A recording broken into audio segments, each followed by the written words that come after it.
For far too long, college admissions have pitted students against students based on race. This is undoubtedly a great stain on our post-secondary education system. But today should be a day when this committee can look forward to a brighter future for all students. I'm most encouraged by universities that have committed to change, and am proud that the University of North Carolina, Chapel Hill has chosen to look forward. On the day of the Supreme Court's decision, UNC Chancellor Kevin Guskowitz shared with the UNC campus community, "We will follow the Supreme Court's decision in all respects. That means race will not be a factor in admissions decisions at the university," and didn't stop with just words. UNC is educating undergraduate admissions officers on the new legal standard.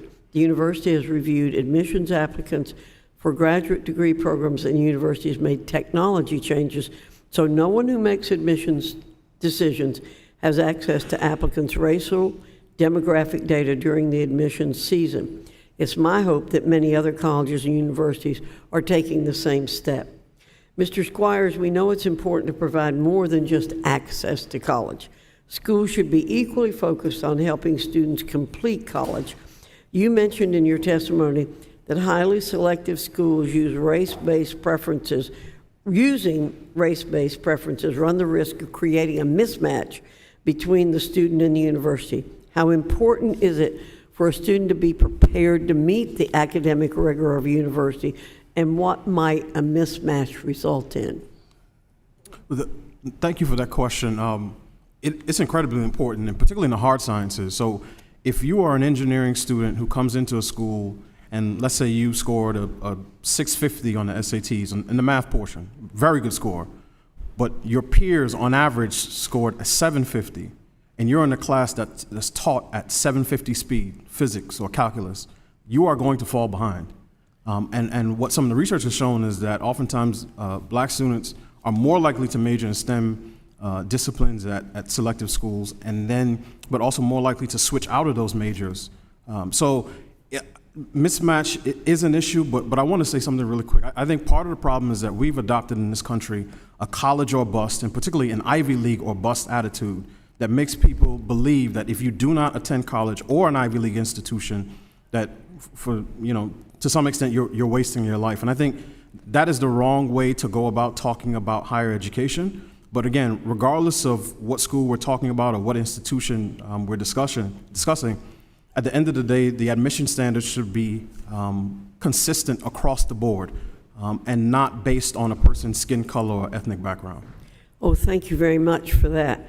Ms. Soman, do you have anything to add to that?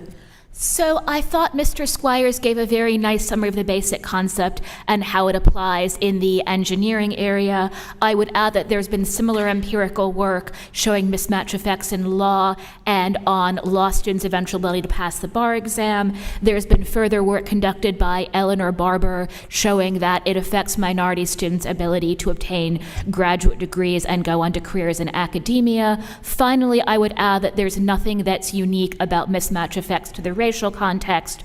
When Peter Arcidiacono and his colleagues at Duke University were studying mismatch, they found that students who received legacy preferences in admissions also tended to drift away from science and engineering because they tended to come in with lower average academic credentials than their peers. This isn't about race. This is about differences in preparation affecting your likelihood of success in a particular curriculum. Oh, thank you very much for adding that about the legacy admissions. I think that's useful. Mr. Zhao, you talked about how you lived your American dream. You've worked tirelessly to represent AACE's mission to achieve equal education rights for Asian Americans. Why is this mission still important today, even after the Supreme Court's decision against race-based preferences in admissions? Yeah, it's very important. We notice like U.S. Department of Justice and Education issue the guidance, even encourage the continued use of race and proxies at the national level. In California, the Democrats reintroduced ACA 7, try to reintroduce the risk factor in the admission of the California school system. As Mrs. Salmon mentioned, in high school around the country, they have assault on the meritocracy to cancel the admission test for Thomas Jefferson, Boston exam schools. So basically, unfortunately, the advocates of the racial diversity and diversity, they have not given up. So we have to continue on this fight. Thank you, Mr. Zhao. Thank you, Mr. Chairman. Thank you so much.